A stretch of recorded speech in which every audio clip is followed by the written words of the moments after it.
Kiin has won a Mickey Mouse MVP. I don't think that Kiin deserved this MVP title. I'm just gonna kick this because I want to go against the grain here. Hey, he's honest. Kiin really stepped up in some big moments, and I think that he deserves a moment to actually receive his praise.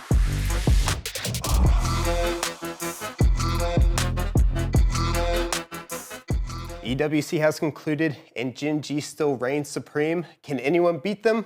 We don't know, but we will talk about that today and more as we go over what happened at the EWC and what lies beyond. And joining with me today is Justin, Eli, and back with us from his little bit of an injury is Davis. We're glad he is back and joined with us once again.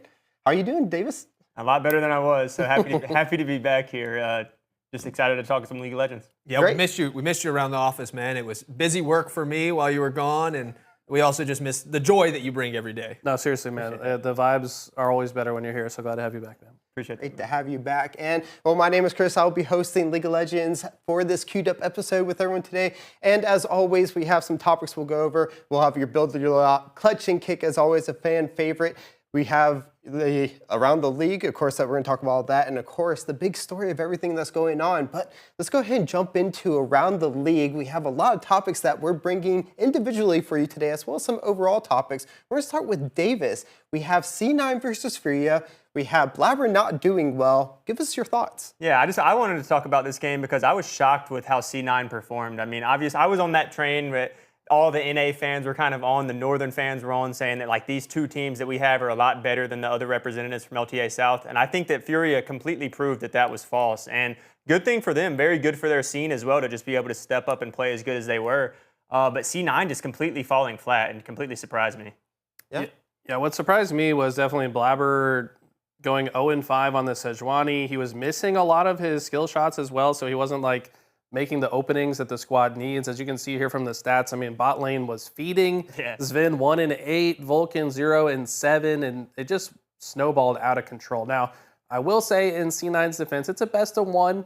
It's easy to kind of, fall apart in a single game. Maybe if it was a best of three, they could have bounced back, but they really just didn't show up.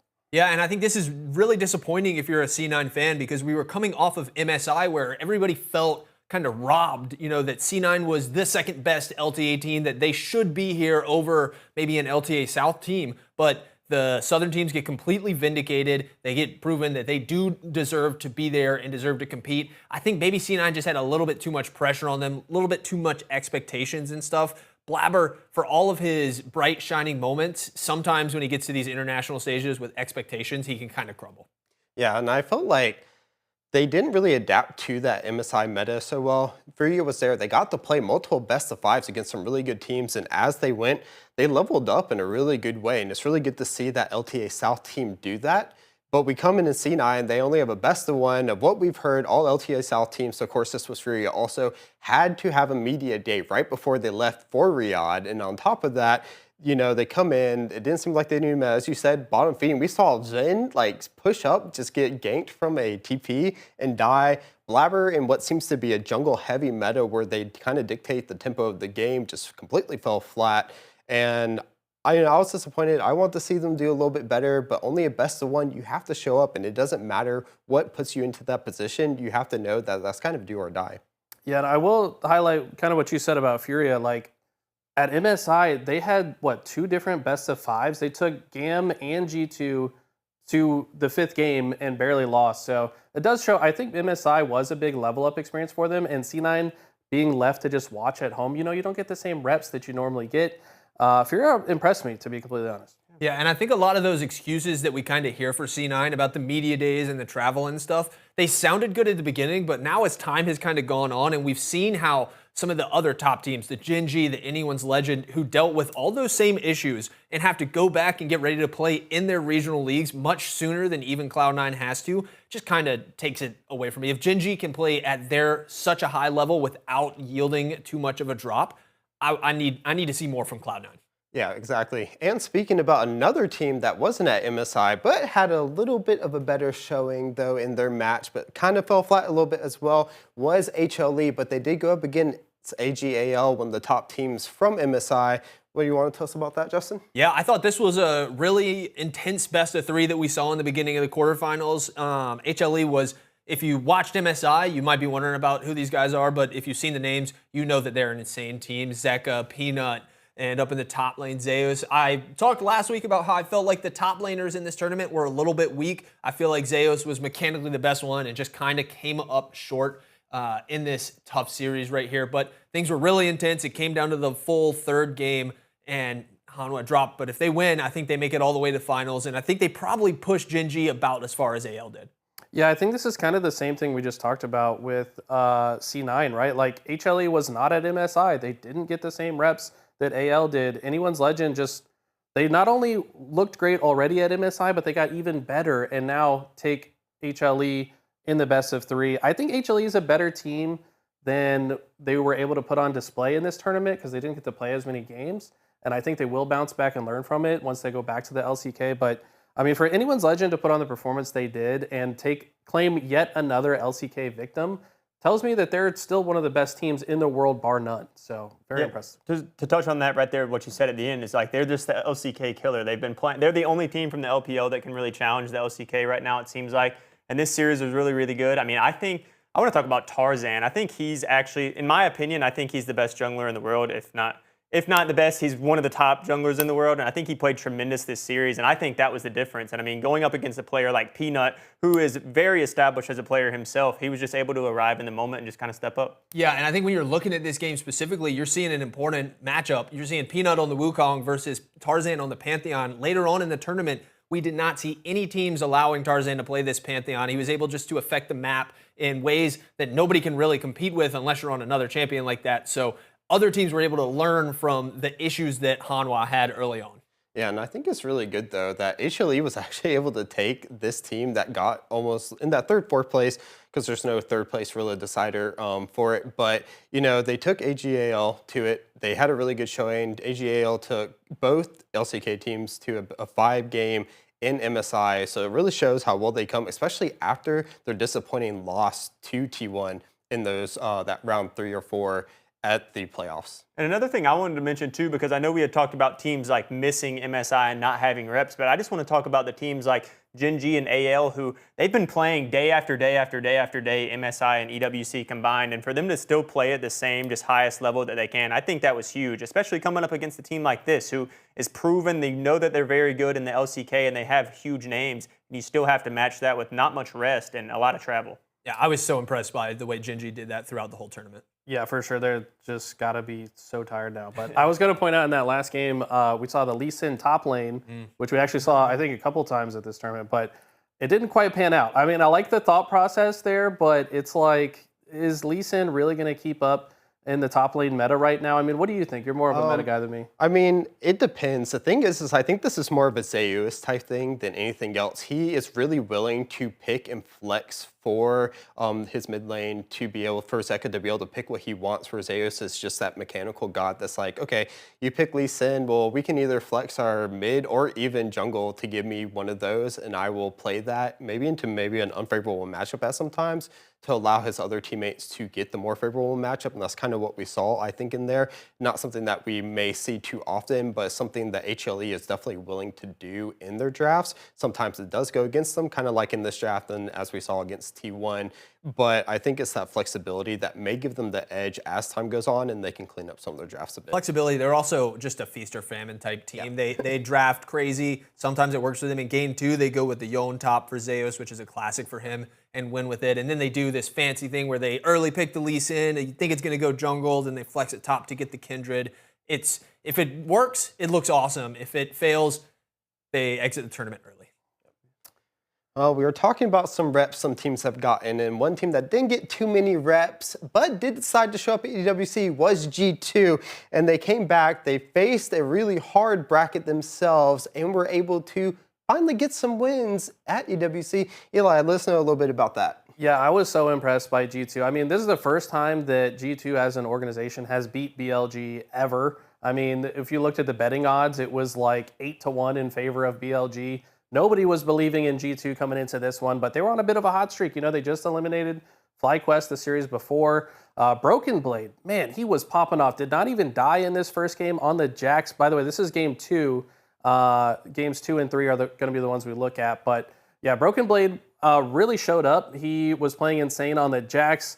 Of course, Caps on the Azir. If you let this man on the Azir, he's going to have a huge impact on the game. But also Skewmond, I mean, he was making massive plays throughout. You saw the healing stat was off the chart there. He must have hit a lot of W's, but it was, I don't know. I was just really happy to see the G2 team finally come together and see Broken Blade play the way we know he's capable of. That redemption for BB, I think, was the big storyline, at least in that game. I mean, you get Jackson to Gwyn. That's a counter pick that we saw all tournament long, and you are expected to dominate the lane and really keep that Gwyn in a bad position. If she gets even remotely online, she's going to run over the whole game. We know that Ben is a good enough top laner to do that. And we saw BB struggling against even some weaker top laners, but being able to overcome that demon, keep Ben under wraps, and just help run the game was really nice. As much as I rag on G2 on this show, I'm a big fan of theirs. I've got G2 merch at home, and I'm always secretly rooting for them.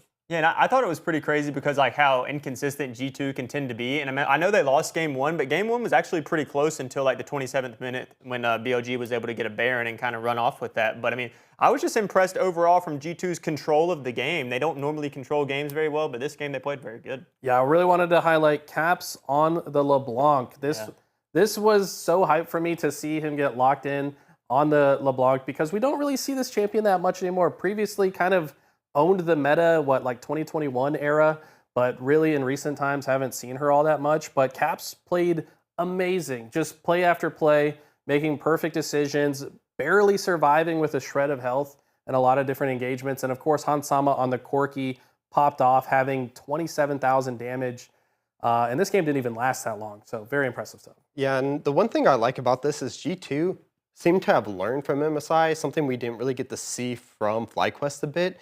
And I kind of likened them to each other where they both had games that could have gone really well, really bad at MSI. But this time we see G2 kind of learning from that. A lot of their players seem to have leveled up a bit from MSI. We saw Broken Blade that, we expect out of that international tournament. And Hansama finally getting that supporting cast that really helps elevate him. So it was really good to see them pop off. LEC is definitely going to be happy about that going back. MKOI is going to have a lot of work to do because now they're going to have to face KC. They'll have to face a reinvigorated G2 going into next split, so we'll have to see how that all plays out going forward. But one more match that's not the finals that we're going to talk about a little bit will be AGAL versus T1.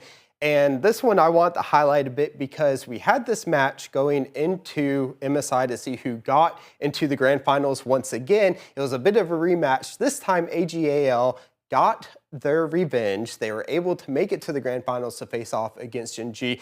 But I want to touch on this because I think it's really important in the international scene that we actually have these top teams that can contend with each other. It's not just a blatant first, second, and third that we kind of see as the time goes on. And we're taking a look at it here. T1 had a really bit of a shaky EWC up until maybe their last series versus G2. But this AL team could have been really demoralized from MSI. Instead, they took it in strides and were like, no, we're coming back and we're just going to demolish anyone in our way and make it to that grand finals. Yeah, this is a dominant victory. I mean, 22-3 in the kill line against T1 is something to write home about and to really feel good. Yeah, what was really impressive about that to me is you look at the damage stats between everyone but the support. They're all within 16,000 to 18,000. Everyone is contributing. Everyone's doing their part. No one's like hard carrying. It's this team is just so well-rounded. They're so fun to watch. Mm-hmm. And then draft was a little weird. They took the Lucian Braum early. They have a Trundle into a team with really no tanks, but they set them up for success in the later rounds. I think that got them a good tank top pick in the second game.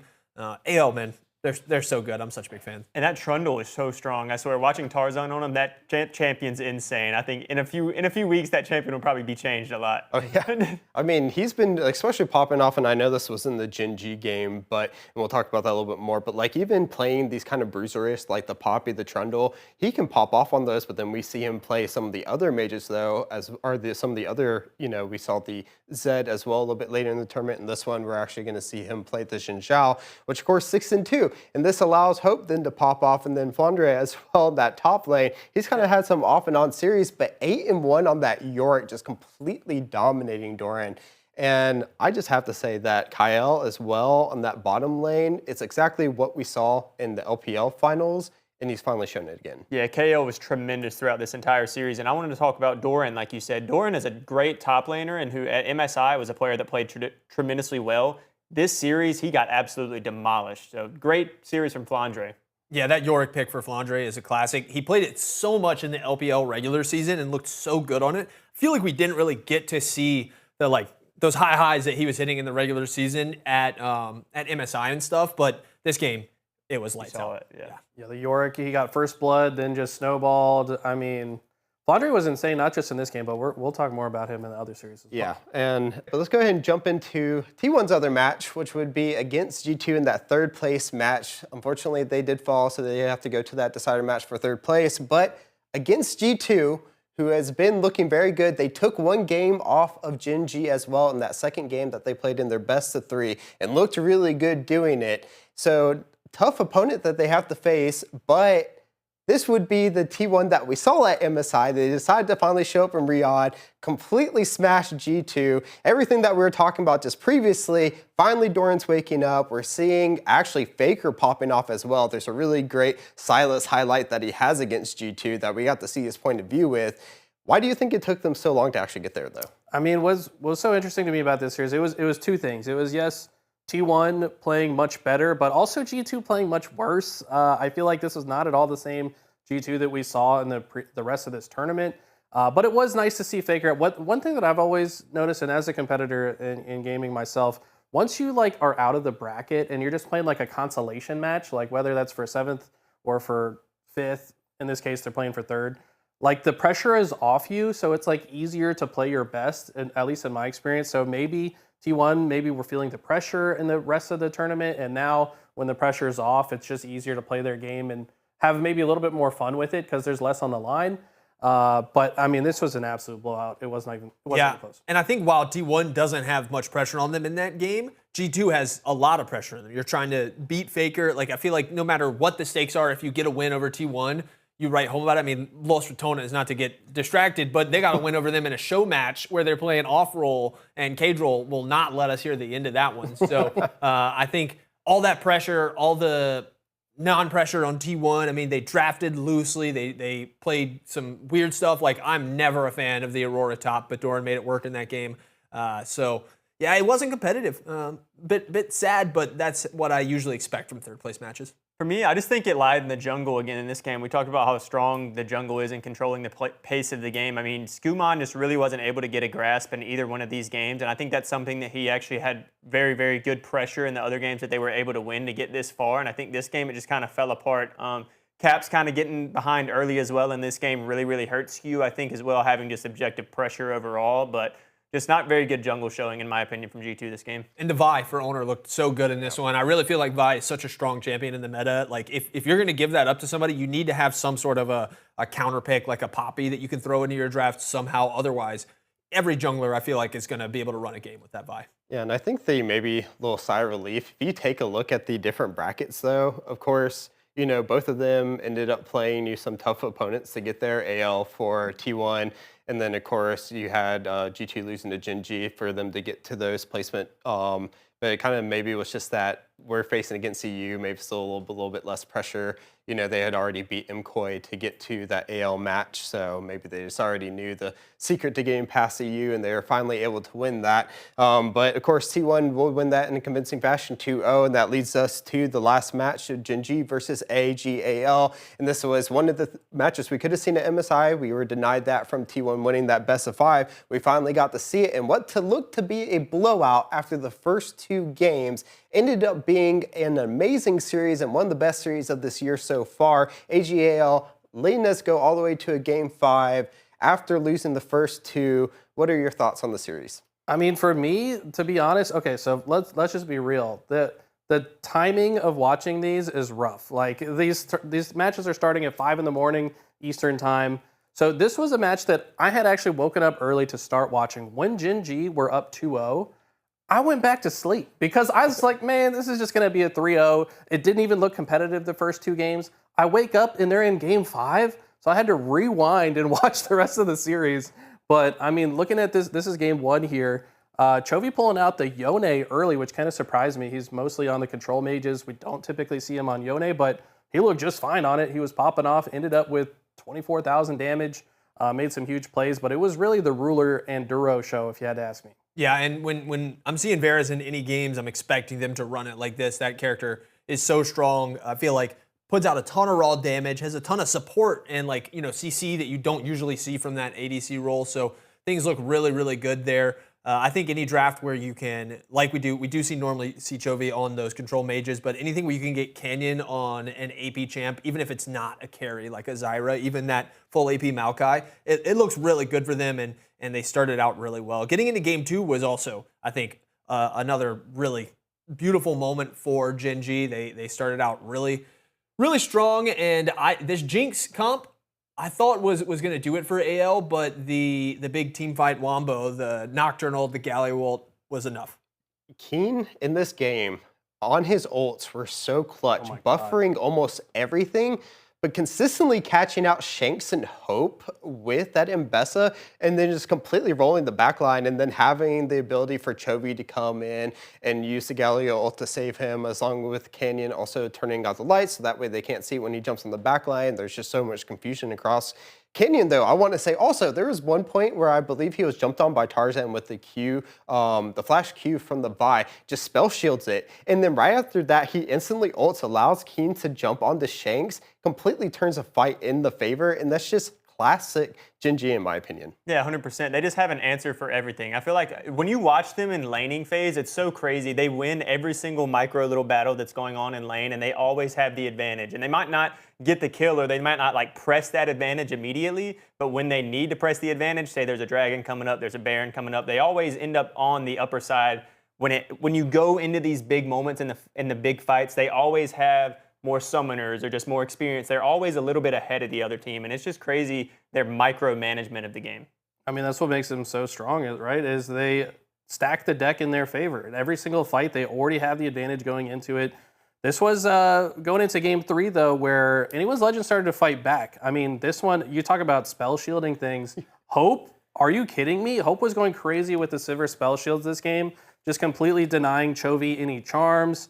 I think he spell shielded the Nautilus hook a couple times. The guy was insane. Yeah, and so Kyle, especially on the rail, is something I want to see more, because his ability to just get around the map on a champion like this, and then it helps bring out. But Hope, as you said, there was his aggressiveness on this Sivir, even when the fights were so close across the board for this game, which is crazy. I believe there was one fight around the dragon pit where it was almost a 3v4, and then he spell shields early. There's nothing to spell shield, but then decides to flash Q to get a kill, and then just turn the fight in their favor, which is one of the things where it just shows that even with their backs against the wall, this team will fight. They don't care. Yeah, not only that, he also ulted just to give himself a little bit of extra movement speed to dodge another ability. He's spell shields one ability, ult so he gets extra movement speed to dodge the next one. He was just styling on them. They executed really well in the game, but I also think there's just a huge draft advantage here. The fact that, one, you have that Aurora top that I just said I hated, not a big fan of that, and then you have this Talia in the mid lane against the core that's Corki, what is it? What was their mid and jungle? Ahri, Wukong. So these are characters that rely so much on their dashes that Talia is just going to completely shut them down with that grounding. Yeah, and I mean, this is Tabe though, right? Tabe is a coach that we all admire here, and he's been doing wonders with this team. And then this is a team that no matter if they go down, they're willing to come right back up, because we go into game number 4, and they come into this with another game plan that's just as good here. And this time they bring out the Cho'Gath, but this is the Tarzan Poppy that I was alluding to earlier. And he was completely rolling everyone on this, just getting down there, allowed Hope to really, pop off. Granted, Ruler, though, had an amazing showing this game, but it just shows how well this team can play, that even if someone like Ruler is able to get fed a little bit, and even at points win them some of the team fights, that they can still bounce back and still win this game. And this was, getting to a game 5. No one probably thought about this after the first 2 games, especially with game 2 being such a smash, that AGAL was battling their way back to give us another amazing best of 5 that we had missed the whole entire tournament, because we had best of 1s, best of 3s. We finally get a best of 5, and they're showing out once again just like MSI. When I see these team comps and I see Chovy on Victor and I see Ruler on Kaisa, I'm thinking this is where the series ends. Those characters with those guys playing them are it's usually a free win. Yeah, I was just hyped to see the support game, Shin versus Blitzcrank. That's not something you see very often. But Blitzcrank always makes me happy to see. He's just a fun champion to watch. And Shin can make a lot of big plays as well using the what's his ultimate called? I don't know the name of it, but Stand United? Stand United. Yes. There we go. This guy knows his spell names. I got to respect that. But yeah, just using that to like shield somebody to save them when it matters. There was a lot of big plays that came from AGAL. I think the funny part is that like you bring in the Blitzcrank and you blink it on someone like Kyle who's so aggressive. This guy doesn't care if he's missing hooks. He's just throwing out hooks no matter what, just to say that if it's on cooldown, I'm throwing it out, so you better be on your toes. He missed the majority of them, but was still putting them into positions of where if he's going to hit, they're going to get a kill. And eventually Hope got to the point of where he was strong enough that even if they hooked that Sejuani, which is, you think about not being the target that you want to hook, she insta-died. They insta-popped, Kiin at that point. And he was like, okay, well, what do you do after that? Your Sejuani's down. They weren't able to get out Glacial Prison. Then you can just turn the fight on its head. And when he got those picks, they were doing really well and eventually just snowballed them to the win at the end of the game. You go ahead, Davis. I think that's the biggest thing that they noticed at the end of the game is like if we pick this Sejuani, that gets so much CC out of the way and we can just win these fights. And the game was so close. I mean, this was like an ideal game. If you like League of Legends, this is your ideal game to watch. I mean, it was almost 50 minutes long and there's only 1,000 gold league at the end of the game. So both teams were playing at a very, very high level. Really just came down to who was going to be the one to get picked in the end. Yeah, I really like the aggressive picks in the draft. I think it kind of set the tone moving into Game 5 as well. From the Blitzcrank, then we get the real spicy ones. We get the Zed jungle. We get the Vlad top. Like, that's a Flandre classic. I was watching Dom's co-stream, and he was so pumped to see that. And it looked really solid. They were getting outpaced, I feel like, across the map. But Flandre was holding his own, and I feel like if there had been a little bit more of a foot in the game, maybe Chovy not having a 1,500 gold lead with no kills, just somehow out-farming and out-RNGing on the TF, there was something to this draft, but a little short. I think it kind of shows just how strong TF is. I mean, one of the most highest pick/ban champions across the board right now. And I mean, he showed up in this Game 5, and he was the determining factor, in my opinion, of why they won the game and had so much control. It was definitely a mid and bot diff. I mean, Tarzan and Flandre did a great job to like keep their hopes alive, but eventually Ruler just got too far ahead. I mean, that's just what it came down to. Yeah, they kind of just had a little bit of missteps on some of theirs, especially the opening play that kind of opened up. That all was in the bottom play on that tri-bush where Kyle just was unable to really land enough of the CC in the timing that allowed his team to come up. So they actually had a really good timing on the gank, but then it was Canyon who was able to come and kind of get that counter gank, and they weren't able to really pop that first kill when they were trying to get down. The really good handshake out Duro actually saved him for a little bit before they got that kill. He was able to get off, majority of the spells, and then they turned the fight on his head, and it just got GenG a little bit of ahead going into that game. And that's kind of like, you give him an inch, GenG will take a mile with it, right? Well, that was an interesting one where the kills amongst the champions was actually not even the biggest point. That was the fact that since Hope dies first and the wave is still alive, he misses out on all that XP when they die. Like, I think you see Ruler's got a double kill and 23 CS, and Hope is 0-1 with 9 CS. And like, against someone like Ruler, if you're on the back foot like that, you've lost already. Yeah, even at the start of that, he wasn't doing too well. He was already behind in CS, and that's kind of what prompted Tarzan, because he had a little bit of that jungle pressure, because that's a little bit of the faster farmer to get to there, and he wanted to get his lane back into the game and felt a little pressure to do that. And that's where Gen.G kind of just used that pressure. As you said, they're so good with laning that if you give them that, they're, it forces the enemy team to make a play, and if it doesn't work out, it gets them behind. And that's the thing, it forces the enemy to make a play, and they know that too. They know, okay, he's going to come and try to get this lane back, and they were just prepared to make a play, counter play.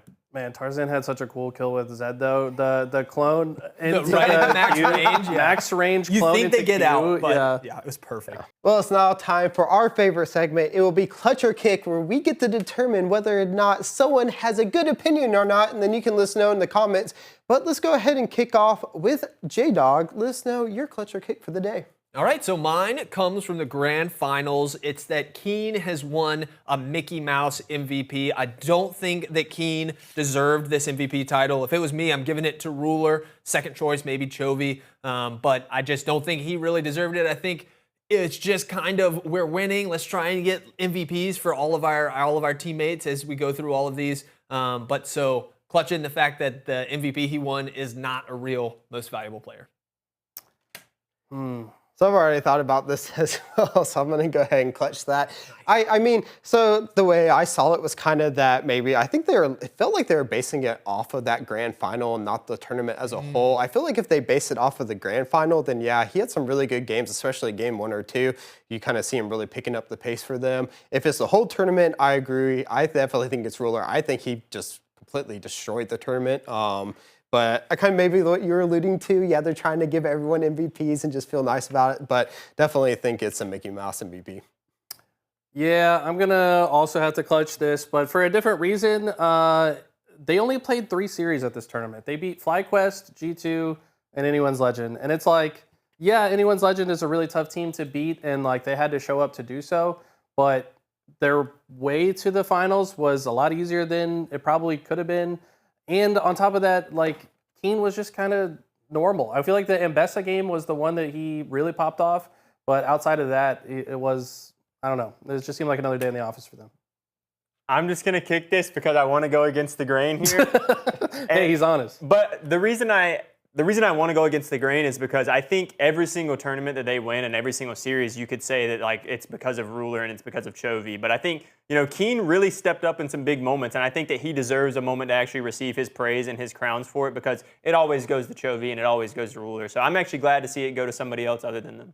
See, I respect that opinion, and my main reason with why I think it's Mickey Mouse is I just think, when you win MVP, you want to deserve it. I feel like in 30 years, Kiin's going to look back, and if this is his international MVP, he's going to feel a little bit meh about it. And I think there will be time for him to get his shine. It would be a shame if he pops off at Worlds, and then they're like, actually, Duro's the MVP because it's his turn. True, yeah. True that. Well, everyone will let us know what you think who should have gotten MVP of that tournament. But this time, now we're going to go to Davis. Why don't you let us know what your clutcher kick is? Yeah, so my clutcher kick, it's been quite a controversy in the leading up to EWC with Doublelift and also Cadril. But Doublelift attending EWC and bringing some, I guess, publicity to the event.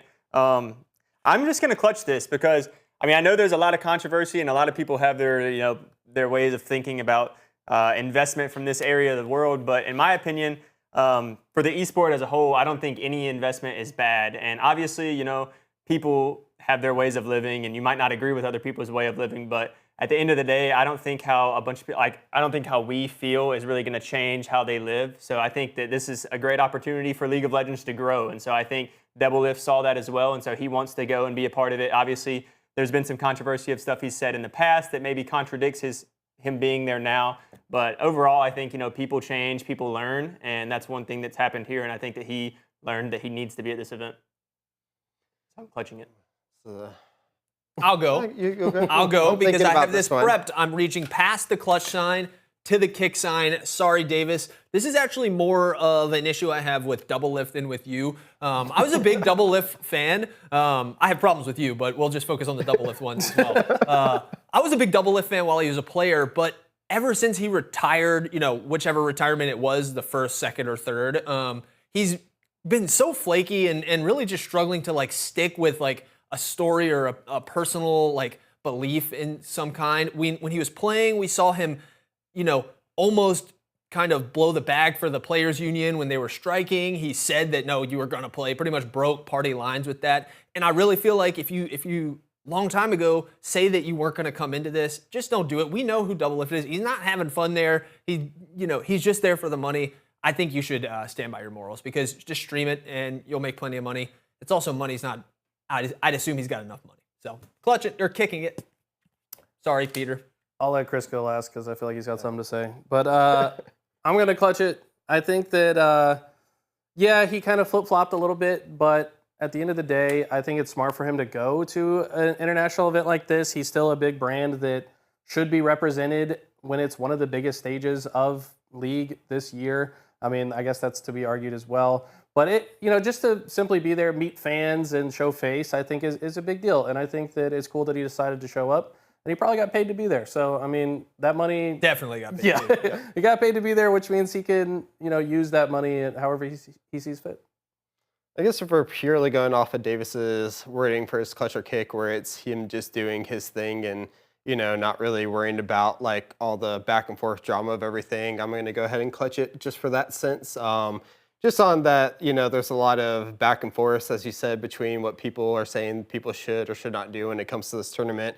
I think as long as they want to make content and this is their form of making content, then, let them do it, let them be.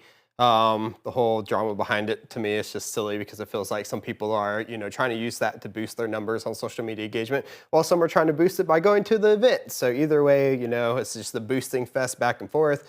So I'll clutch it for that reason alone.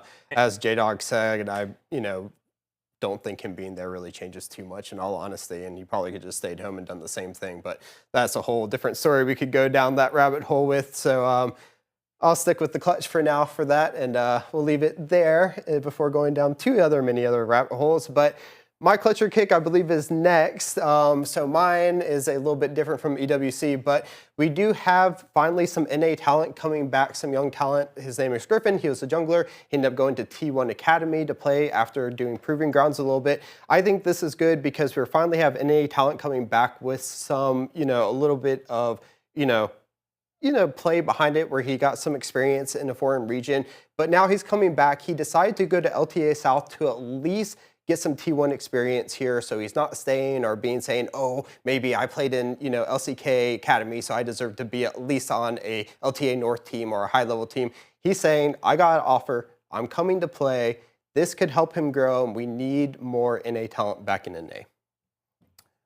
I'm going to go first because I wasn't sure what I was going to pick until like the very last sentence of what Chris said, and I love the fact that like he said, this guy's been playing in the T1 Academy, like the top academy in the world, and he's just taking whatever offer is given to him, because that's what you do when you're a new player. You're not going to think that you're deserving of this spot over another one. If you're deserving of that spot, okay, join a team and show us that you're deserving of a spot, and that's exactly what he's doing. So he's going to Loud.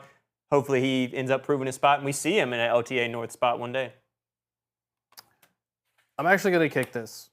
And it's because I think that if you're a young, talented player and you're in T1 Academy, you can probably take your time and keep learning. And if you keep learning, there's a chance that you get other offers, and other offers could end up being better. Loud has been struggling significantly in LTA South, and maybe this is a clutch for them specifically if this guy is really talented, but I think that for him individually, he could have waited for a different team.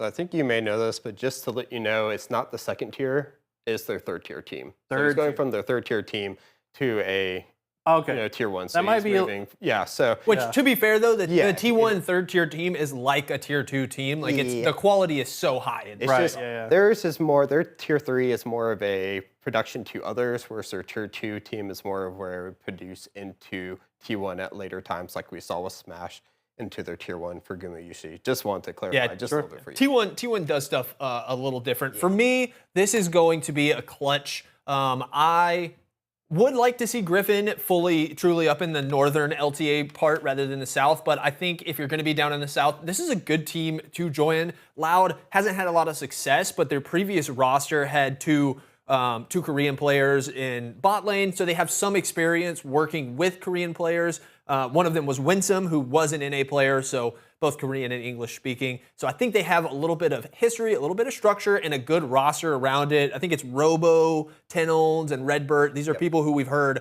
over and over throughout the years from LTA South. So I like it, and it's also a good time to come in, make a big run through this split, maybe play an LTA North team for a world spot and cause some chaos. Get a bag next season. All right, last but not least, Eli, let us know. So my clutcher kick is that the LEC needs Los Ratones. It is a travesty, I think, that they're unable to play in the LEC. I did some research on this, and it costs something like $30 or $40 million to enter the LEC. Sorry for this wall of text, but basically this is a Redditor that says that Caedrels should just rent a spot in the LEC from one of the other teams. You think about like a Rogue or SK that's at the bottom of the standings.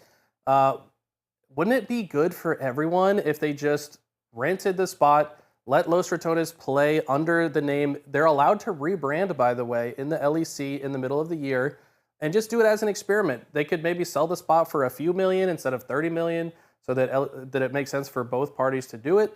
And I think it would just bring a lot of viewership. Lately, the LEC's not been getting a ton of viewers comparatively to past seasons. They need some injection of energy, and I think the Rats would be the perfect addition to the LEC.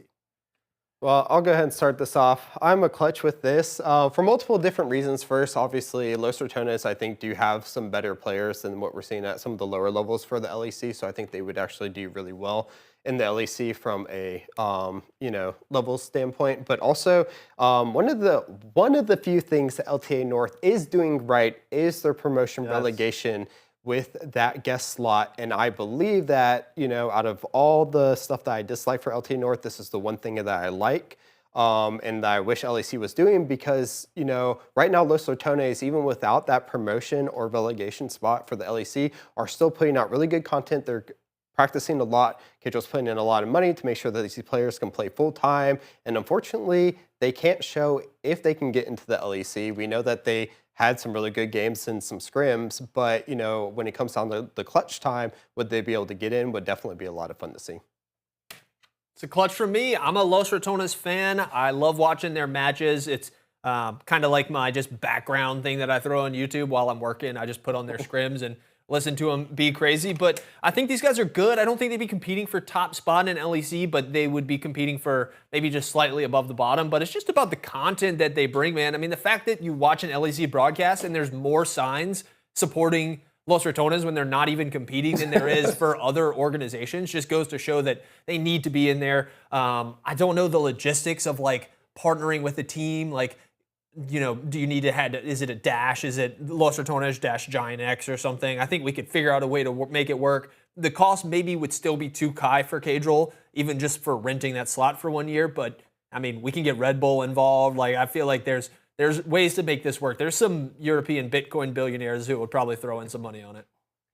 Clutch from me as well, but I don't necessarily think that it's Los Ratones that the LEC needs. I think it's the content strategy of Los Ratones that the LEC needs. When we have teams that are paying $30 million to be in the franchise league and they have no fans compared to Los Ratones, that's a problem. Like, we have $30 million in our budget. What are we using this money for? And why are we not promoting our team? And why do we not have a fan base? So that's what I think it really comes down to, is like the LEC needs the content stream that Los Ratones brings. They don't necessarily need the team, but they need the viewers.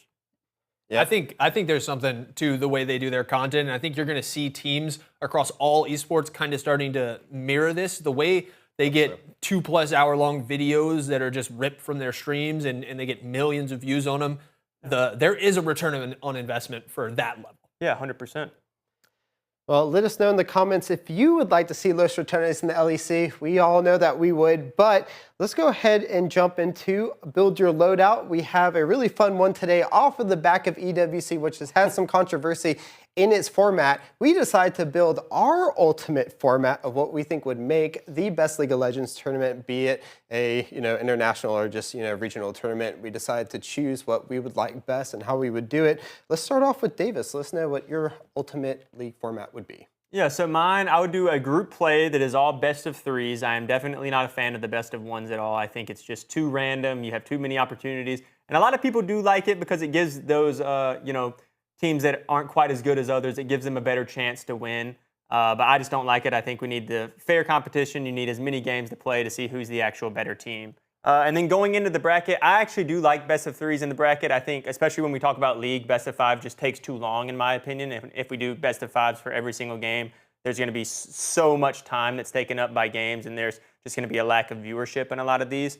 And then I think, when you get to the grand finals, I think best of five, and I think there's a reset that needs to be had. And I guess it's not, right now in our current ecosystem, I guess, of league, it doesn't really matter because GenG just makes it to winners finals and then just wins the grand final anyway, so it doesn't really matter. But like, if you're a team that makes it through winners finals and hasn't lost yet, and you're sitting there playing a team in grand finals that has one loss, and then they beat you, and then they just win the tournament, that just doesn't sit right with me at all times. I think, if it's your first loss in the tournament and they have one loss as well, you definitely should have to duke it out again. So I think the bracket reset is on there, or should be on there as well. Obviously, right now, it wouldn't be very useful. And then the last thing, and I actually stole this from Chris, so I think this is a great thing, but the LPL 1v1 to side to side, I think that is tremendous.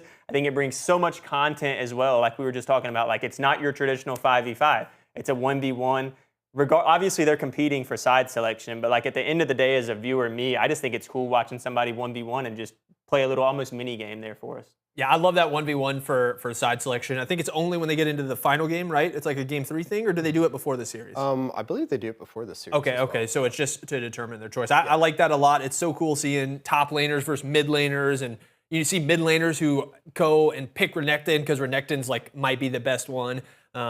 But stuff. The one thing that I have a kind of an issue with your format is best of 5 bracket reset in the grand finals is I don't know any human who could play 10 league matches in a row. So I think if you got a bracket reset, you maybe need to keep it in best of 3. Yeah. Okay.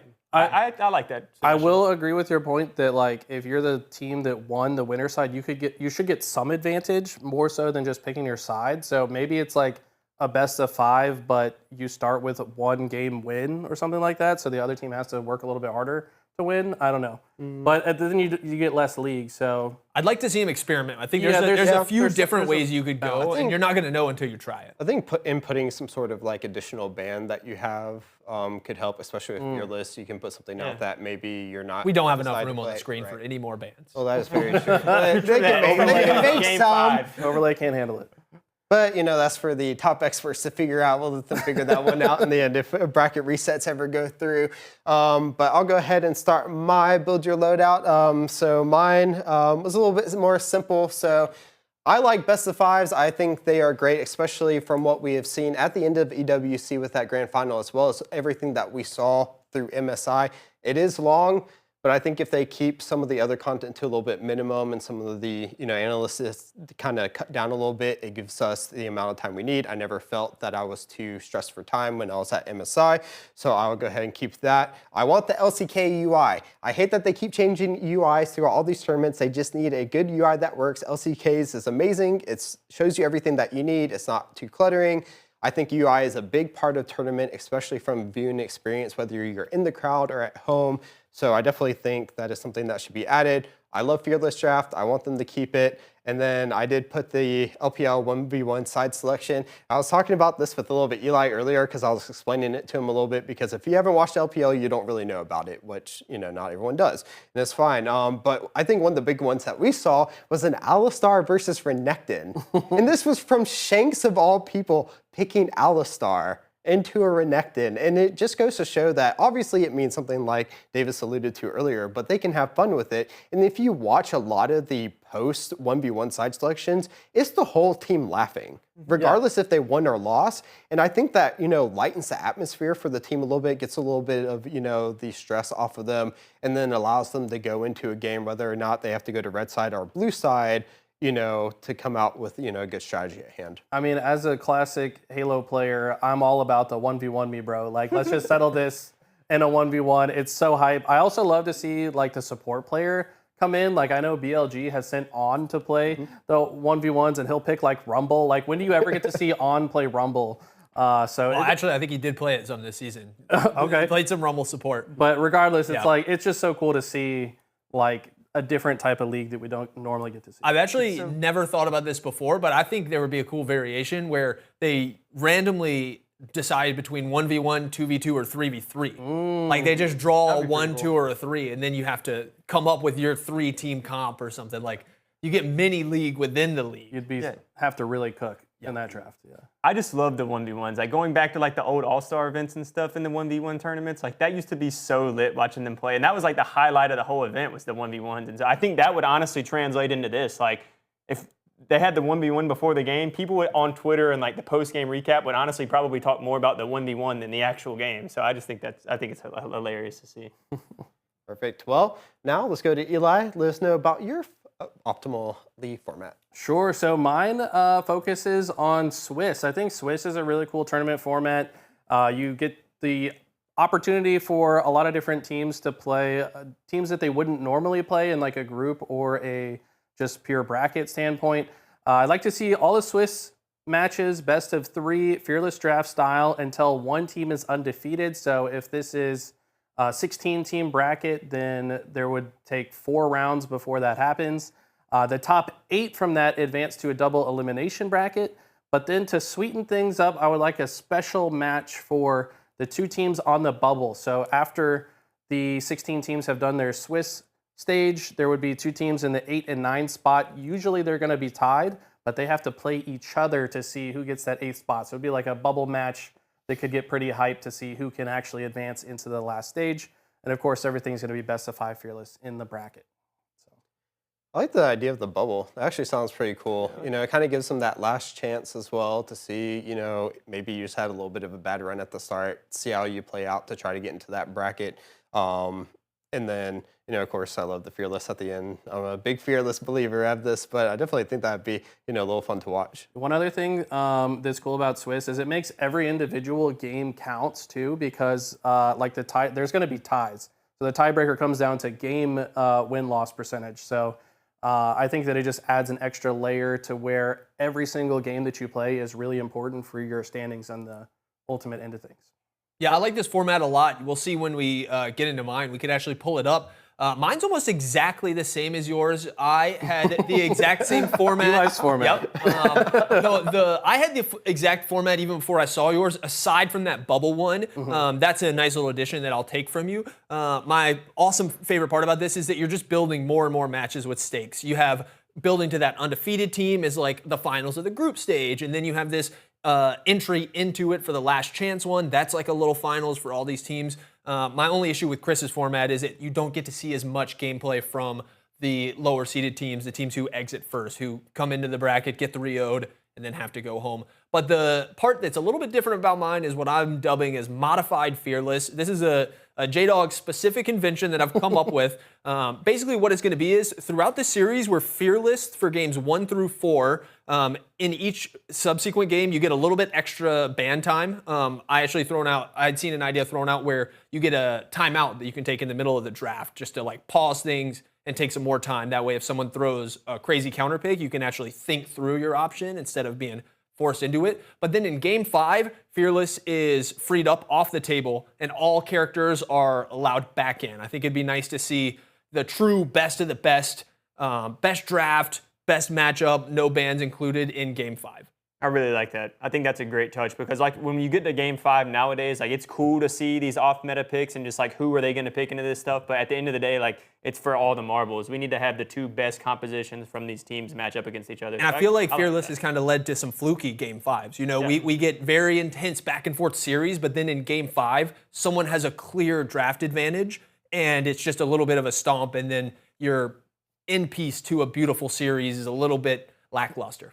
I can see the viewpoint that you're expressing, but I feel like the current structure of Fearless forces each individual player to like learn more champions, and maybe the patch just needs to be more balanced so that some of these other picks can be more viable once we get there. Like I almost feel like it's a balance issue because Start like buffing those middle tier characters like, a little bit. If a team has a draft advantage in game 5, that to me just means the characters aren't balanced because like there should be enough available picks for them to cook something. So I don't know. It's an interesting concept. It could turn out bad if you end up with game 5s where your game 5 is just a repeat of your game 1 draft. Right, like exactly. that could be a downside, but also maybe you've learned enough through the series that you want to try something different, or you get that run back. You get to adjust your game 1 draft that maybe didn't work out as good. Yeah. There's something there. I feel like Fearless was such a success. I want to see him keep innovating and trying stuff. Well, I was kind of actually thinking, to your point, maybe to clear up for yours, maybe for that Fearless, if you get Fearless on game 5, you actually have that pocket time on game 5 instead of games 1 through 4. Because Dota actually already has that where you have your X amount of time that you're going to get for each pick and ban, but then you have a little bit of a And if you don't use it in the early games, it adds to the bank for later. And it could be good. And it gives them a little bit more time to see, maybe they have a little more time to talk through each pick after they see it. It could be something that we could, you know, I like it a lot. Modified Fearless could be something maybe they add down the line to make Fearless even more exciting. So I do think a time bank would instantly make things better, though. I'm a poker player, and like time bank completely revolutionized the poker world. So I think it'd be a cool addition here as well. Yeah.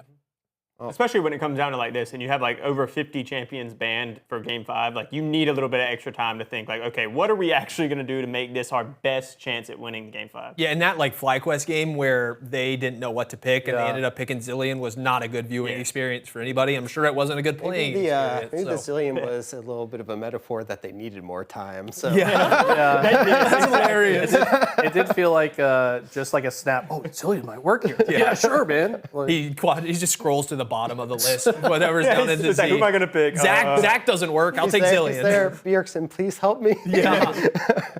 But let us know what your favorite, or maybe what you would want to see in your optimal League of Legends format for a tournament. Let us know in the comments down below. But we now have the big story. We're going to start off with our thoughts on EWC. There's been some people saying some things. They don't really like it. Some may have liked it.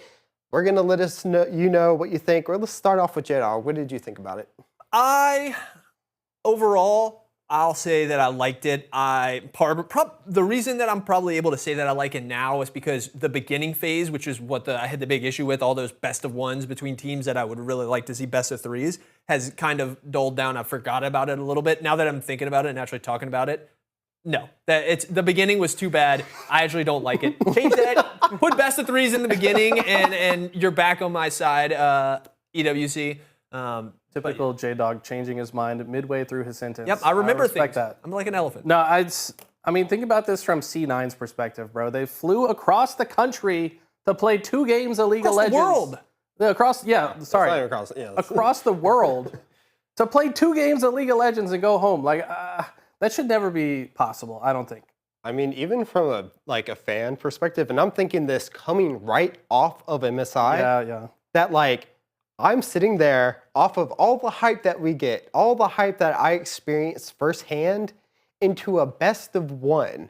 And I'm sitting there just like, what? Then best of 3, and you're sitting there. And I think this is a big part of that grand finals.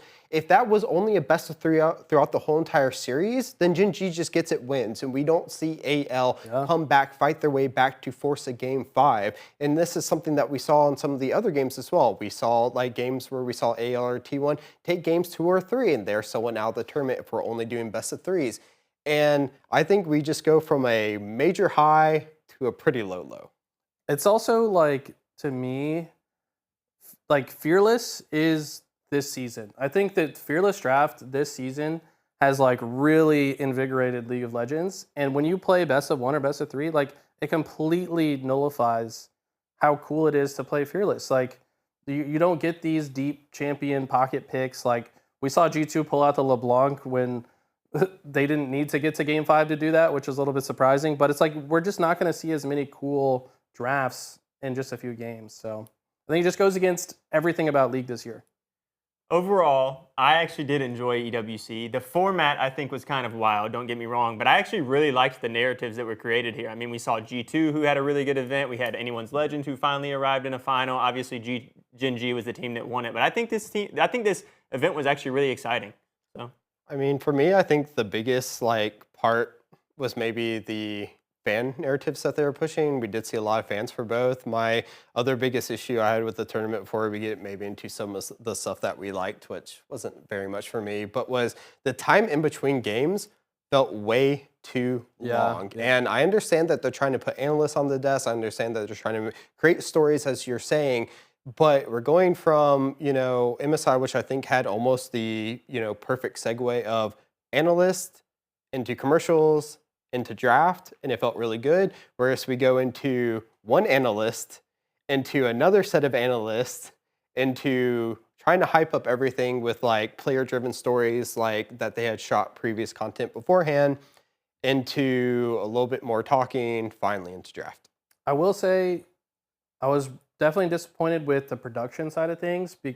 Basically what you're saying about just the timing between games. There were also pretty delayed on replays.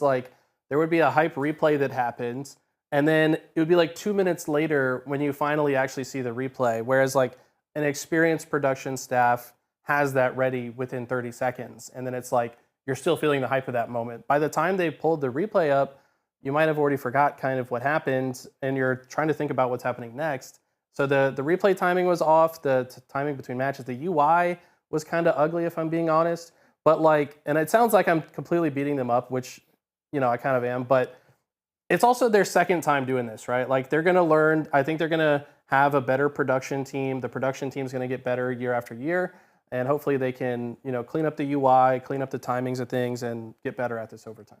Well, just to hint or just to say another thing, like you were saying, is like whenever you're playing the replay 2 minutes late in League of Legends, there's probably another fight that's about to happen right exactly. now. Like the whole point of we just fought. Now there's probably like a minute time frame where we're gonna be chilling, we're gonna be getting minions, blah blah blah. Show the replay then. Don't show me the replay when we're about to go into another fight. Yeah, I will say though, that is not something that EWC alone messes with. I'm constantly seeing in LCK, LPL, LTA especially, they are playing replays when like a Drake fight's going on. You come out of a replay and 2 people are dead and Baron is at half health and you're like, what even happened right here? How did we get to this point? Why am I watching a replay of a solo kill from 2 minutes ago when there's an important team fight going on?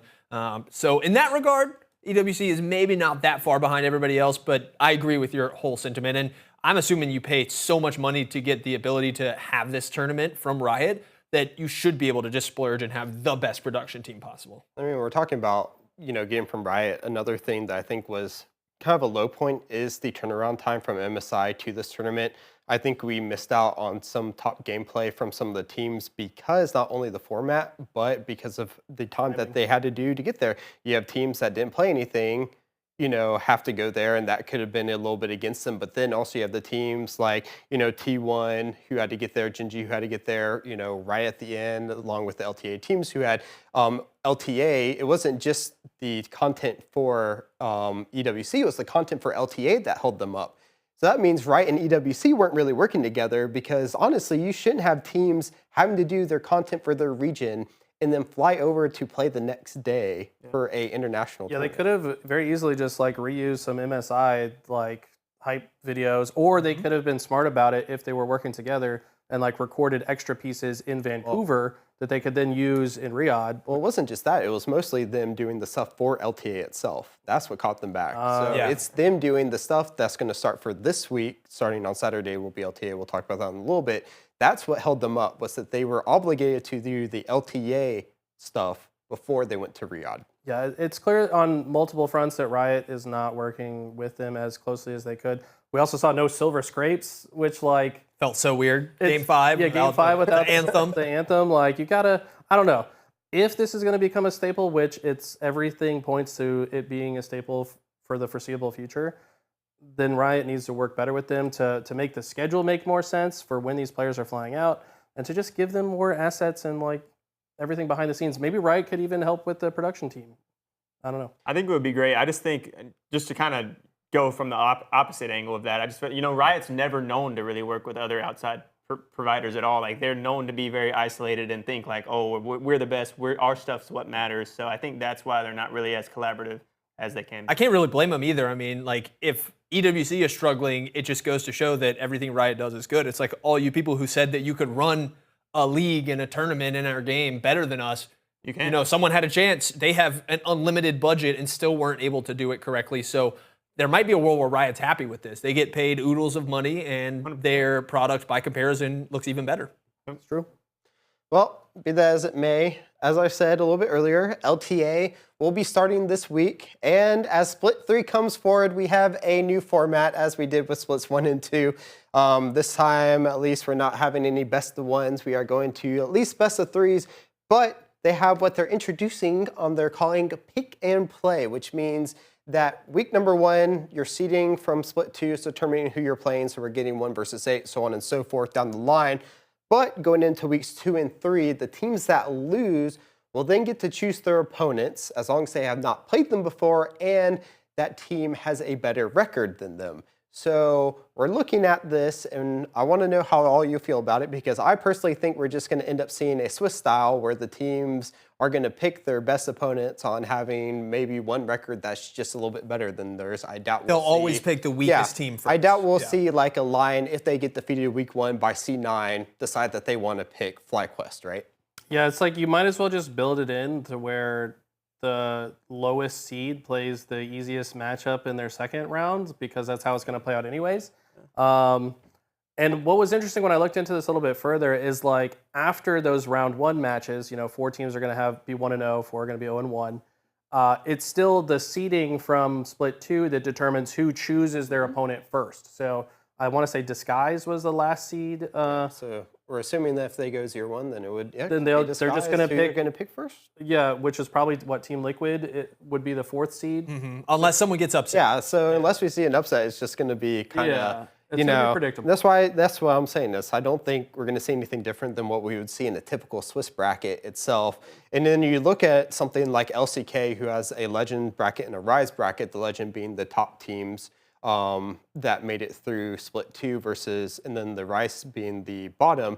The Legends have to all play each other, which means that all the content from, we see Gen.G are having to play HLE this week as well as T1. Those are going to be some banger matches where we're going to see FlyQuest versus the Sky's Toast. We pretty much know how that's going to turn out, barring an upset, as J-Dog said, which I kind of really doubt is going to happen. But it's going to be similar up until maybe like what we see versus like a T1 versus Liquid in that kind of 4th and 5th place where we might see something different. This also just kind of like furthers my frustration with the fact that every region has such a different structure and format. And it's like, I get it, with different numbers of teams, you have to come up with unique solutions to the format. But like, I would like to see in the future maybe some way for there to be like a standardized format across the regions to make it a little bit more understandable to someone that doesn't pay super close attention to every little thing. It's like, if the format takes 3 minutes to explain, it's probably too complicated. So like, just simplify it for the viewers to follow, because the viewers are everything. They support the scene. So I think simpler is better in that case. So I agree with you. Overall, I don't have a real major issue with this. I think what you guys are saying is 100% true. It is just going to be very predictable most 99% of the time, people picking the best potential option. I don't know why you would go for someone higher. But at the end of the day, it's just another little bit of extra content to do on the stage, just to bring up a captain from each team and give them a mic and say, hey, what team do you want? Yeah. Even if it's the most predictable one, I've got a nice clip of them saying, oh, we want Lion, or we want Disguised, all these types of things. So it's good for social, it's good for storylines, and it doesn't really hurt anything. And it's got alliteration, so I'm a fan.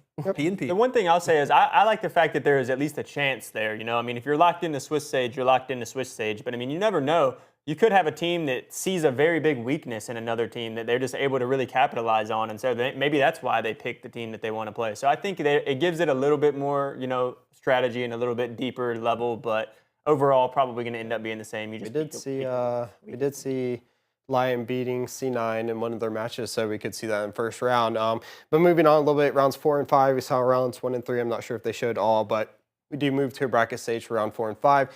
It flip-flops on this, so then winner then gets to choose who they're going to play on that, but it does have to be same side of the bracket, of course. So like we will see the top 4 teams move in, then obviously whoever wins on those top 2 are kind of locked into that anyways, but the teams that move down, well, then the winner will get to play in that lower bracket, will get to choose who they want to face until subsequently they get to the finals there. So what do you think about that? Yeah, it's same thing though, right? Because if you're the 1 seed, you're gonna pick the 4 seed more often than not, unless you specifically play better against the 2 or the 3 seed. Like maybe you have some type of matchup advantage. But I don't know if we see that too often. So yeah, I think it's gonna play out the same way. 1's gonna pick 4, 2's gonna pick 3 because it's the only one left. And then on the lower side, you'll see a similar thing. What I do think is cool though is the fact that we've got 3 teams advancing to the regional finals, which means we have a better chance. Can you actually explain how LTA South comes in as well? Well, so they're both exactly the same. So they're both, yeah, so LTA, the LTA format is LTA North and South. So both of them are running the exact same format, so that both of them, as if you don't know, both LTA North and South will get 1 representative. Whoever comes in first at the end of the split number 3 will automatically make their way to Worlds. And then the underlying 3rd seed that we would usually kind of see that from the LCS is now being put into the LTA altogether. So we'll have another cross-conference championship that we saw like in split 1, and then the winner, be it LTA South or LTA North, will then get that spot to go to Worlds. So those 3 that are under that, whoever wins out in your region alone will then go to that cross-conference championship finals where they'll play each other to see who can get. I like that part a lot because it's like you're guaranteed at least 1 North and 1 South representative at Worlds, and somebody else from either region can make it through, but they've got to beat the best of the rest. Of the rest, exactly. Yep. So I think that's a really cool format change there. Same. Yep. Hopefully I'm that excited third for place that. doesn't bomb out. That's what we kind of want for Split 2. I mean, my whole thing for Split 2 was not whether or not we think that C9 should have been the team to go. I just think that when we're looking at it, we should definitely have them playing against each other to try to find a way. I think that LTA itself should have had at least one more spot, and then they fight it out, because if we're going to be having these two regions under the LTA banner, they should at least be playing each other, and we should see more competition, because maybe we would have saw Furia beat C9 regardless, like we did in that best of one. You never know. And at least now we get to see it in Split 3. We'll get to see all those teams come together, which means that everyone gets to watch more North and South to see how that may play out at the end of the split. And we get more of that action with the regions kind of competing, especially after Furia beating C9. They have definitely something to be proud of and something to work forward to show that they definitely deserve that win. They've had a tremendous last few weeks. They're just built. I feel like they're just building and building and building. So I'm excited for the LTA South to be, building like that. I think it'll be hilarious, because my prediction is that while we're so hyped on Furia right now, they're going to go back to the LTA South and kind of bomb out. I really just feel like that's how it always turns out. I get excited on a team, and then they don't even make it. Turns out they're going to get 7th place in LTA South. It's going to be loud that we're talking about. There were a lot of changes in the LTA South. Fortunately, we don't have time to go over them. Their coach also for Furia wasn't in the first split, wasn't able to coach them live for the LTA stuff because he's an American coach and he couldn't get a visa to get down there. So maybe coaching remotely will also cause some issues. So, I'm not praying on your downfall, Furia. We'll root for you. And we're doing pick'ems or fantasy, right? Fantasy. So we will get into fantasy when that opens up. Right now, the market is closed. We'll have to wait a couple of days before that opens up. But for some of the next ones, we will be having the LTA Fantasy. If you don't know about that, go check it out, ltafantasy.com. You can build a team, build a loadout with your friends, choose the best team or the best players out of North and South. So make sure you keep that in mind. With us too. And compete with us. We'll be doing the GGN here, but of course you can join anyone and just have a good old fun time playing it. So that'll be all for today, though. Let us know your thoughts on EWC, what you liked, what you didn't like. We'll be back next time with more League of Legends action. For all that, like, comment, subscribe. We'll see you soon. Bye. Nice.